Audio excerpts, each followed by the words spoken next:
வந்து பாத்தீங்கன்னா மேம், இந்த பேங்க்லலாம் வந்து நமக்கே தெரியாம நிறைய மைன்யூட்டான அமௌண்ட்லாம் எடுக்கிறாங்க. இப்போ எக்ஸாம்பிள் வந்து இந்த டிரான்சாக்ஷன் ஃபீ, இந்த வந்து ஏடிஎம்ல எடுத்தா அதுக்கு ஒரு ஃபீ, இந்த டிராஃப்ட் நிறைய ஃபீ எடுத்துட்டே இருக்காங்க. ஸோ இதை நீங்க எப்படி பாக்குறீங்க? நம்ம காசு அவங்க எடுக்கிறதுக்கு என்ன உரிமை இருக்கு?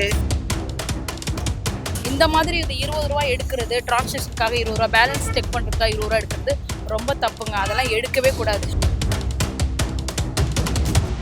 பேங்க் நேம்லாம் நான் வந்து சொல்ல விரும்பல. என்னதான் பண்ணிட்டு இருக்காங்கன்னு தெரியல. நம்மளோட பேமெண்ட்லாம் எடுத்து அவங்களுக்கு சேலரி போட்டு கொடுக்குறாங்களான்னு தெரியல. அவ்வளோ ஒஸ்ட்டாக போயிட்டுருக்கு. மோடி இலவச அக்கௌண்ட் தான் கொடுத்தாங்க, நானும் அதில் தான் இருக்கேன். ஆனால் எனக்கு எப்படி காசு கொடுக்குறாங்க? இப்போ வந்து பாத்தீங்கன்னா மேம், இந்த பேங்க்லலாம் வந்து நமக்கே தெரியாம நிறைய மைன்யூட்டான அமௌண்ட்லாம் எடுக்கிறாங்க. இப்போ எக்ஸாம்பிள் வந்து இந்த டிரான்சாக்ஷன் ஃபீ, இந்த வந்து ஏடிஎம்ல எடுத்தா அதுக்கு ஒரு ஃபீ, இந்த டிராஃப்ட் நிறைய ஃபீ எடுத்துட்டே இருக்காங்க. ஸோ இதை நீங்க எப்படி பாக்குறீங்க? நம்ம கையில வச்சு காசு யூஸ் பண்ணும்போது நம்ம காசு எதுவும் போறது இல்ல. இப்ப வந்து இவரு மோடி வந்து நம்ம எல்லாத்தையும் வந்து அறிவுபூர்வமா நம்ம கொண்டு வரணும் அப்படின்னு சொல்லி நம்ம கிட்ட ஒரு ஒரு ஒரு பொய்யா ஒரு வேஷத்தை காமிச்சிட்டு இப்ப என்ன பண்றாங்க, எல்லாத்துலயும் ஃபீஸ போட்டு போட்டு போட்டு நம்ம கிட்ட எல்லாத்தையும் காசு எடுக்கிறாங்க. நமக்கே தெரியாம ஒண்ணு எடுக்கிறாங்க, தெரிஞ்சு எடுக்கிறாங்க. தெரிஞ்சுன்னா இப்ப 23 ரூபாய் எடுத்துட்டு இருந்தாங்க, அதுவே தப்பு. 23 ரூபாய் ஏடிஎம்ல எடுக்கிறதே பெரிய தப்பு. அதை தாண்டி இப்ப அதையும் 2 ரூபாய் ஏத்தி 25 ரூபாய் ஏத்துறாங்க மார்ச் எண்டுல இருந்து. இப்போ ஏன் அது நம்ம காசு அவங்க எடுக்கிறதுக்கு என்ன உரிமை இருக்கு? நீங்க அப்ப எதுக்கு வரி வாங்கணும்? மக்களுக்கு பொது வேலை செய்யறதுக்கு தான் வரி கொடுக்குறோம். வரியும் வாங்குறீங்க, எல்லா வரியும் வாங்கிட்டு கடைசியில எல்லாத்தையும் வாங்கிட்டு நீங்க என்ன வேலை செய்யறீங்க ஒண்ணுமே புரியல. வேலை செய்யவும்ல, ஒன்னும் செய்யல. ஆனா வந்து வரியும் போடுறீங்க, கடைசியில இந்த ஃபீஸும் அதுலயே போட்டுடுறீங்க. அது ஏன் போடுறாங்க? அப்ப எல்லா பக்கமே நீங்க எடுத்து எடுத்து என்ன பண்றீங்க? ஒண்ணும் பண்றது இல்ல, ஒண்ணும் பண்றது இல்ல. கூட வந்து பேங்க்ல வந்து 3 வாட்டி மேல வந்து அமௌண்ட் எடுத்தா ஆமா. 25 ரூபாய் 25 ரூபாய் எடுக்க போறாங்க. இது நீங்க எப்படி பாக்குறீங்க? தேவையான இதெல்லாம் ரொம்ப முட்டாள்தனம். முட்டாள்தனம்ன்றதை விட நம்ம வந்து ஏமாத்துறாங்க. இந்த மாதிரி 3 வாட்டி எடுத்தா இவ்வளவு amount ஆமா, எடுப்பாங்க. ஒரு நாளைக்கு கூட எடுப்பாங்க, டெய்லி கூட எடுக்கலாம். நிறைய வாட்டி full ஆமா, அதுக்கே நீங்க ஏடிஎம்ஏ இல்லையா, நீங்க பீரோலயே வைக்கலாம்னு சொல்லாமே. ஏன் அப்ப அப்படி சொல்லல? நீங்க வந்து எல்லாத்தையும் நீங்க கத்துக்கோங்கன்றீங்க. நாங்க கத்துக்கிறோம். கத்துக்கிட்ட பிறகு நீங்க அதுல ஃபைன் போட்டு அதுல கொஞ்சம் எல்லாத்தையும் ஏமாத்துறோம். 500 ரூபாய் போட்டா 500 ரூபாய் பேங்க்ல கம்மியாச்சுன்னா அதுக்கும் நீங்க பணத்தை பிடிச்சிக்கிறீங்க. இன்னைக்கு காலைல கூட 88 ரூபா எடுத்துட்டாங்க. மெசேஜ் ஃபீஸ்ன்னு சொல்லி போட்டுருக்கேன். அதை பார்த்து நான் அதை பாக்குறதும் இல்லை, நான் அப்படியே தட்டி விட்டு போயிடுவேன். ஸோ இந்த ஆனுவல் அமௌண்ட்டோட இருக்கிறாங்க, நம்ம அக்கௌண்ட்ல மாசம் எந்த 100 ரூபாய் 200 ரூபாய் வச்சிருக்கோம். அந்த டைம்ல வந்து ஏதாவது ஒரு அமௌண்ட் 80 ரூபாய் 100 ரூபாய் எடுத்திருக்காங்க, அதை பேஸ் பண்ணிருக்கீங்க. அதான் சொல்றேன். இன்னைக்கு தான் எடுத்தாங்க கடைசியா. இன்னைக்கு காலையில 4 மணிக்கு கரெக்டா எடுத்து, விடிய கிளம்புற 4 மணிக்கு தூங்கணும்னு எடுத்திருக்காங்க. திட்டு பசங்க தூங்கணும்னு எடுத்துட்டாங்க. அதே மாதிரி வந்து இந்த பேங்க்லலாம் வந்து 3 டைம்ஸ் மேல கேஷ் எடுத்தா வந்து 25 ரூபாய் சார்ஜ் பண்ணிடுறாங்க. அது எப்படி பாக்குறீங்க? ரொம்ப அவசியமா இருக்கு. அது அவசியமே இல்லை. ஏன்னா மேபி இப்போ மிடில் கிளாஸாக இருக்கிறவங்க எல்லாம் சம்பாதிக்கிறதே ஒரு மந்த்லி 15, 10 அந்த மாதிரி தான். ஃபேமிலிக்கே அவ்வளோதான் சம்பாதிக்கிறாங்கன்றப்போ அவங்க பிரிச்சு தான் எப்படி எடுப்பாங்க. ஸோ லைக் அவங்க அப்படி பிரிச்சு எடுக்கிறப்ப இவங்க இதில் எடுத்துட்டாங்க அப்படின்னா ஒன்றுமே மிஞ்சாது. இதுல லைக் இப்பவே வந்து இப்போ நான் எஸ்பிஐ அக்கௌண்ட் வச்சிருக்கேன் அப்படின்னா, நான் இந்தியன் பேங்க்ல போய் ஏடிஎம்ல எடுத்தேன் அப்படின்னா அதுலயும் எனக்கு டேக்ஸ். லைக் இந்த மாதிரி இது எதுக்கு டேக்ஸ் எடுக்கணும்னு எனக்கு புரியவே இல்லை. வேற நீங்க டேக்ஸ் அப்படி இப்படின்னு எடுத்தீங்க அப்படின்னா, இந்திய ஜனத்தொகையில இன்ஜினியர்ஸ் எவ்வளவு இருக்காங்களோ அதோட எக்ஸ்ட்ராவே பிச்சைக்காரங்க அதிகமாயிடும். படிச்ச நாங்களுமே பிச்சை எடுக்க வேண்டியதான். சில பேர் வந்து ரொம்ப பணக்காரங்க இருப்பாங்க, அமௌண்ட் நிறைய வந்துட்டு இருக்கும். அவங்களுக்கு 20 ரூபாய் 10 ரூபாங்கிறது பெரிய அமௌண்ட் கிடையாது, போயிட்டே இருக்கும். அதை பத்தி பிரச்சனை. இப்போ ஊர்ல வந்து பாத்தீங்கன்னா வில்லேஜ்ல 100 நாள் வேலைன்னு ஒண்ணு பாப்பாங்க. அவங்களுக்கு எல்லாம் வெறும் 500 பர் மந்த், ஒரு 1000 தான் ஏறி. அப்ப மினிமம் பேலன்ஸ் 500 இருக்கணும்னு பேங்க்ல சொல்லிடுவாங்க. அப்ப இவங்க இப்ப ஏடிஎம்ல தான் எடுப்பாங்க. அவங்களுக்கு வந்து இந்த ஜிபே போன்பே எல்லாம் தெரியாதுல்ல. அவங்க வந்து இப்ப எல்லாமே ஏடிஎம்ல தான் எடுத்திருப்பாங்க. இப்ப 20 ரூபாய் ஒரு டிரான்சாக்ஷன் 20 ரூபாய் எடுத்தாங்கன்னா, இப்ப 5 டைம் எடுக்கிறாங்க, 100 ருபீஸ் போயிடும். அவங்களோட ஒரு நாள் ஊதியமே போயிடுது. இது வந்து எவ்வளவு பெரிய வலி தெரியுமா? இது வந்து உங்களை மாதிரி பணக்காரவங்களுக்கு வந்து இது வலி கிடையாது, ஏழைகளுக்கு இது ரொம்ப பெரிய வலி. இந்த மாதிரி இது 20 ரூபாய் எடுக்கிறது, டிரான்சாக்ஷனுக்காக 20 ரூபாய், பேலன்ஸ் செக் பண்றதுக்காக 20 ரூபாய் எடுக்கிறது ரொம்ப தப்புங்க. அதெல்லாம் எடுக்கவே கூடாது. பேங்க் நேம்லாம் நான் வந்து சொல்ல விரும்பல. ஆக்சுவலாக வந்து நான் வந்து ஜிபே, ஃபோன்பேலாம் யூஸ் பண்ணிட்டு இருந்தேன். எல்லாம் ஸ்டார்டிங்கில் அவாய்ட் பண்ணிட்டேன். அதுக்கப்புறமா இப்போ வந்து திரும்ப இன்ஸ்டால் பண்ணி நான் யூஸ் பண்ணிட்டு இருக்கேன். ஃபோன்பேல பார்த்தீங்கன்னா இப்போ வந்து என்கிட்ட வந்து பேலன்ஸ் வந்து ஒரு 1800 கிட்ட இருந்தது. 200 தான் வந்து ஜிபே ஃபோன்பே பண்ணேன். பார்த்தீங்கன்னா இப்போ வந்து 1400 இருக்குது. 1800லேருந்து 1400 ஆயிடுச்சு. 200 எப்படி போச்சுன்னு எனக்கே தெரியல. எப்படி மைனஸ் பண்ணுறாங்கன்னு எங்களுக்கும் புரியல. எதனால் வந்து ஒரு டிரான்சாக்ஷனுக்கு வந்து இவ்வளோ சார்ஜ் பண்ணுறாங்களா எனக்கே தெரியல. நம்மளோட பேமெண்ட், நம்ம காசு வந்து ஏதோ பர்ச்சேஸ் பண்ணிட்டு நம்ம பேமெண்ட் பண்ணுறோம், அதுக்காக இவ்வளோ எப்படி அவங்க வந்து டிடெக்ஷன் பண்ணலான்னு எனக்கே வந்து கஷ்டமாக இருக்குது. இவங்க என்னதான் பண்ணிட்டு இருக்காங்கன்னு தெரியல. நம்மளோட பேமெண்ட்லாம் எடுத்து அவங்களுக்கு சேலரி போட்டு கொடுக்குறாங்களான்னு தெரியல. அவ்வளோ ஒஸ்ட்டாக போயிட்டு இருக்கு. அக்கௌண்ட்டே க்ளோஸ் பண்ணிட்டு போயிடலாமா, கொஞ்சம் ரொம்ப கஷ்டமா இருக்கு. மக்கள்லாம் வந்து கொஞ்சம் அவாய்ட் பண்ணீங்க. முடிஞ்ச அளவுக்கு நீங்கள் வந்து பேங்க்ல போய் செல்லான் ஃபில்அப் பண்ணி வித்ட்ரால் பண்ணுற மாதிரி நீங்கள் வந்து பார்த்துங்க. நீங்களாம் மோஸ்ட்லி யூஸ் பண்ணாமல் இருந்தாலே அதெல்லாம் வந்து கண்ட்ரோல் பண்ணிப்பாங்க. ஆக்சுவலாக எனக்கு உடம்பு சரியில்லை, அர்ஜென்ட்டாக பைசா வேணும், என்கிட்ட வேறு பைசா கையில் கிடையாது. அது இருக்குது, நீங்கள் 500 ரூபா தான் இருக்குது.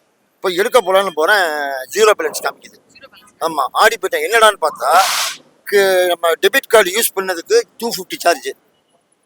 மெசேஜ் எங்கிட்ட இருக்கு, மெசேஜ் நான் தருவேன், மெசேஜ் அது ரெக்கார்டு எங்கிட்ட இருக்கு. ஆக்சுவலாக என்ன இவங்க ரூல்ஸ் போட்டாங்கன்னா, இலவச அக்கௌண்ட் தான் போட்டது. மோடி இலவச அக்கௌண்ட் தான் கொடுத்தாங்க. நானும் அதில் தான் இருக்கேன். ஆனால் எனக்கு எப்படி காசு பிடிக்கிறாங்க? ஏன்னா இன்னைக்கு எல்லாமே பேங்க் சிஸ்டத்தில் கொண்டு வந்துட்டீங்க விவரமாக. அதாவது ஒரு பேங்க் அக்கௌண்ட் இருந்தால் தான் நீ எந்த டிரான்சாக்ஷன் கவர்மெண்ட்டில் வரக்கூடிய சலுகை மழை பெஞ்சாலும் சரி. நாங்கள் எவ்வளோ கஷ்டப்படுறோங்க. ஏங்க சும்மா 50 100 பிடிச்சி 250 300. ரெண்டாவது நீ உனக்கு தான் வட்டி வருது இல்லை, எங்களை எல்லாரும் கடன் வாங்குறாங்கல்ல, அதில் வட்டி வருது இல்லை, அதை வச்சு மெயின்டைன் பண்ண வேண்டியதானே. இப்போ இதை ஏன் மக்கள் எங்கள் பைசாவை போட்டு நாங்கள் எடுக்கிறோம், அதுக்கு ஏன் பிடிக்கிற? உங்களோட கடன் வாங்கியிருக்க மாட்டாங்க. யார்த்தையா ரூபா அனுப்புன்னு சொன்னா வைங்களேன், போஸ்ட் ஆஃபீஸ் மூலமாக அனுப்ப விடிஞ்சு போயிடும். இதுனா டக்குன்னு உடனே கட்டுறான், உடனே வருது. அதுக்கும் பிடி, அதுக்கும் பிடி, அவனுக்கும் பிடிக்கிற. அவன் ரூபா கட்டுறான், அவனுக்கும் ரூபாயை பிடிக்கிற. எனக்கு அது ரூபா வந்தது பாருங்க அக்கௌண்ட்ல, அதுக்கும் பிடி. பாதுகாப்பு கருதி தான் காவல்துறையே சொல்லுது, கையில ரூபா கொண்டு போத, இங்கே வெளியூர் போகலாம், நீங்க பேங்க்ல போட்டுட்டு கார்டை மாத்திரம் கையில வச்சுங்கோ, இல்லை போன்ல வச்சுங்கோ, நீங்க அதை யூஸ் பண்ணுங்கோ, காவல்துறை அட்வைஸ் பண்றாங்க. கவர்மெண்ட் அட்வைஸ் நீ இப்படி பண்ணிட்டு, நாங்க சரி நீ சொல்றதை கேட்டு பாதுகாப்பா இருக்கோம்னு சொல்லி இப்படி போனா நீ இப்படி புடுங்குற. இந்த சார்ஜஸ்லாம் வந்து நார்மலாக வந்து பேங்கிங் செக்டாரில் வந்து தெரியாத இருக்கிறதுக்கு மெயின் ரீசனே என்னன்னா, முன்னாடி எல்லாம் ஒரு பீரியடில் 20 years பேக் அவங்கலாம் வந்து ஸ்டேட்மெண்ட் ஆஃப் அக்கௌண்ட்ஸ் போய் மாதம் போய் எடுப்பாங்க. அப்போ தெரியும் எவ்வளோ டெபிட் பண்ணியிருக்காங்க அமௌண்ட் தெரியும். ஸோ அதனால கொஸ்டின் கேட்பாங்க பழைய ஜென்ரேஷன் ஆளுங்கள்லாம். இப்போ நியூ ஜென்ரேஷன் எல்லாருமே ஆப் யூஸ் பண்ணுறதுனால, சரி like example Paytm, PhonePe, GPay, various app வரனால அவங்களுக்கு என்ன அமௌண்ட் டெபிட் பண்ணியிருக்காங்கிற மெசேஜ் போனால் கூட அவங்க யாரும் அதை பாதர் பண்ணுற மாதிரி இல்லை. யாரும் ஸ்டேட்மெண்ட் ஆஃப் அக்கௌண்ட்ஸ் எடுத்து பார்க்குறதும் கிடையாது. ஸோ எக்ஸாம்பிள் ஒரு பேங்க்கில் பார்த்தீங்கன்னா folio charges, SMS charges, minimum balance maintain பண்ணலான்னு சொல்லிட்டு அதுக்கு சார்ஜஸ், வேரியஸ் செக்டாரில் சார்ஜஸ் டெபிட் பண்ணினே இருக்கிறாங்க. டெபிட் பண்ணினே இருக்கும்போது என்ன ஆயிருதுன்னா, நம்மளுக்கு தெரியாமல் கண்ணுக்கு தெரியாமல் நிறைய அமௌண்ட் போகிறது யாருக்குமே தெரிய மாட்டேங்குது. எண்ட் ஆஃப் த டே யாருமே 1 year ரன் பண்ணி ஸ்டேட்மெண்ட், ஈவன் தோ ஐடி கொடுக்குறவங்க கூட அதை பார்க்குறதுக்கு யாருக்குமே டைம் கிடையாது. பிகாஸ் ஆஃப் ஒரு பேங்க் ஸ்டேட்மெண்ட் சேவிங்ஸ் அக்கௌண்ட் எடுத்துட்டிங்கன்னா ஒரு ஆவரேஜாக ஒரு மாதத்துக்கு டிரான்சாக்ஷனே பார்த்தீங்கன்னா 6 பேஜ் 8 பேஜ் ஒரு நார்மல் பர்சனுக்கு.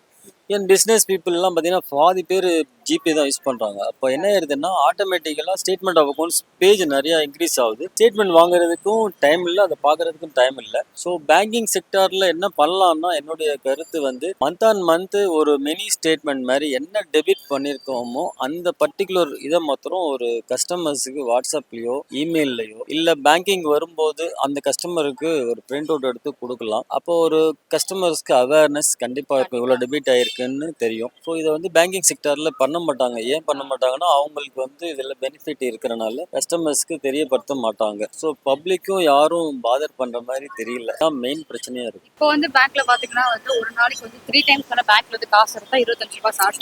எஸ் அது ரொம்ப அவசியமா இருக்கு. ஆக்சுவலி நான் வந்து அப்ராடில் ஒரு 10 years இருந்தேன். மஸ்கட், துபாயில் இருந்தேன், ஓமானில். ஸோ அங்கெல்லாம் பார்த்தீங்கன்னா எவ்வளோ வேணால் டெபாசிட் பண்ணலாம், எவ்வளோ வேணால் விட்ரா பண்ணலாம். 1 rupee சார்ஜஸ் கிடையவே கிடையாது. 1 rupee கூட சார்ஜஸ் கிடையாது. பட் இந்தியாவில் number of population, number of users நிறைய பேர் இருக்கிறபோது, கஸ்டமர் பேஸ் ஜாஸ்தி, எக்கச்சக்கமான டிரான்சாக்ஷன் நடக்கும்போது பேங்கிங் செக்டாரில் இந்த சின்ன சின்ன அமௌண்ட்ஸ் எல்லாம் வந்து கொஞ்சம் ப்ரொடியூஸ் பண்ணலாம். Instead of debiting huge amount. சரி எக்ஸாம்பிள் ஒரு மினிமம் பேலன்ஸ் மெயின்டைன் பண்ணலாங்கிறதுக்காக வந்து 1300 rupees எல்லாம் ப்ரைவேட் செக்டாரில் கரண்ட் அக்கௌண்ட்டில் டெபிட் பண்ணுறாங்க. பிஸ்னஸ் பண்ணுறவங்க நிறைய பேர் ஸ்ட்ரகிள் பண்ணுறாங்க, இண்டிவிஜுவலும் நிறைய பேர் ஸ்ட்ரகிள் பண்ணுறாங்க. ஸோ அவங்களுக்கு தெரியறது இல்லை மெயின் ரீசனு. ஸோ இதெல்லாம் பேங்கிங் செக்டாரில் கொஞ்சம் அவாய்ட் பண்ணலாம். ப்ளஸ் கொஞ்சம் பெனிஃபிட்ஸ் கொடுக்கலாம் பப்ளிக்கு அண்ட் பிஸ்னஸ் பீப்புளுக்கு. பேங்க்ல வந்து நமக்கே தெரியும் மைனட்டான அமௌண்ட் தான் எடுக்கிறாங்க. இந்த டிரான்சாக்ஷன் ஃபீ, அந்த ஃபீ, ஏடிஎம் ஃபீ நிறைய எடுத்துட்டே இருக்காங்க. இப்போ எக்ஸாம்பிள் என் ஃபோன்லேயே காட்டுறேங்க பாருங்க.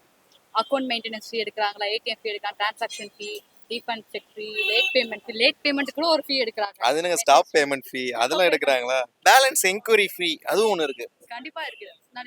நிறைய மக்களுக்கு தெரியல அதை பத்தி. இப்போ நம்ம பேலன்ஸ் எவ்வளவு இருக்குன்னு பாக்குறதுக்கே ஒரு ஃபீ பிடிக்கிறாங்களா? இல்ல இவ்வளவு இது உண்மையிலே எடுக்கிறாங்களா? நீங்க எடுக்கிறாங்கிறது எனக்கு நீங்க சொல்லி எனக்கே தெரியுது. இப்போ வந்து நீங்க சொல்ற பார்த்தா இவ்வளவு பல லிஸ்ட் வச்சிருக்கீங்க. எல்லாத்துக்கும் சேர்த்து ஒரு ₹2 பிடிச்சா கூட, ஒரு அக்கௌண்ட்டுக்கு ₹2 பிடிச்சா கூட, அவ்வளோ அக்கௌண்ட் இருக்கு, அவ்வளோ அமௌண்ட். இப்போ எங்க போகுது இந்த அமௌண்ட்லாம்? அது எதுவும் சொல்றாங்களா? ஓ, கவர்மெண்ட்டுக்கே போதா? இது ஆக்சுவலி எனக்கு ஒரு அவேர்னஸா இருக்கு. நான் இனிமே உட்காந்து ஸ்டேட்மெண்ட்லாம் எடுத்து பார்க்கணும். என்னென்ன அமௌண்ட் என்னென்ன வந்திருக்கு, எவ்வளோ எடுத்திருக்காங்க. இப்போ திருப்பி சொல்றேன், ₹2 இருக்கட்டும், ₹20 இருக்கட்டும், ₹200 இருக்கட்டும், ₹2000 இருக்கட்டும், எவ்வளோ பெரிய அமௌண்ட், எவ்வளோ சின்ன அமௌண்ட் பிரச்சனை இல்லை. என்ன அமௌண்ட் எடுத்தாலுமே அதுக்குள்ள ப்ராப்பர் இன்ஃபர்மேஷன் நம்ம கேட்க ஆரம்பிச்சாதான், எப்போ நம்ம கேட்க ஆரம்பிச்சாதான் அவங்க வந்து உஷாராவாங்க. நம்ம கேட்காத வரைக்கும் அவங்க வந்து சரி ₹2 தானே எடுக்கிறோம் அப்படி சொல்லிட்டு பிரச்சனை இல்லை. நீங்களும் ₹2 தான் விடுறீங்க அப்படின்னா, ஒரு 2 கோடி பேர்கிட்ட ₹2 எடுக்கிறாங்கன்னா அது ₹4 கோடி ஆகும்.